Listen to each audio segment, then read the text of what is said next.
I want to talk to you about psychological hacks that campaigns use on us. Today, I'm going to be talking about effective intelligence theory. For today's video, I'm using this article. My full citation is in my caption.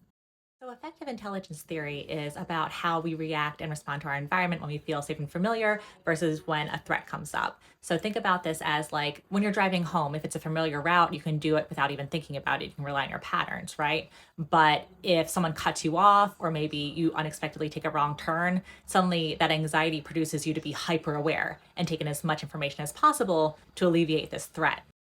The key to this, though, is that it has to be an unfamiliar threat. Familiar threats, well, they're familiar, so we can rely on our patterns. And then also, they are still threats. So they do make us uncomfortable. They actually make us averse to new information because we're already uncomfortable. We already have patterns for dealing with this. We really don't want to take in any more stuff about it. Don't stress us out anymore.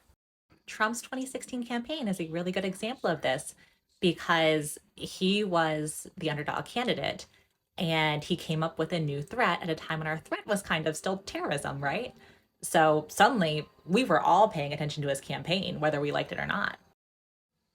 So as you're evaluating a threat, whether it's familiar or unfamiliar, kind of think about who's giving it to you, right? If it's an incumbent candidate, it's probably going to be a familiar threat because they don't want you to be open to new options. They want you to stick with what you know.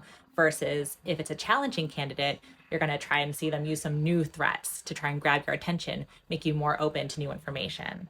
So as we go into this campaign season and everything seems threatening and everything seems horrible, maybe try and say, okay, is this a familiar threat that is being used to make me averse, or this is a new threat being introduced to make me anxious, and who is delivering it and why?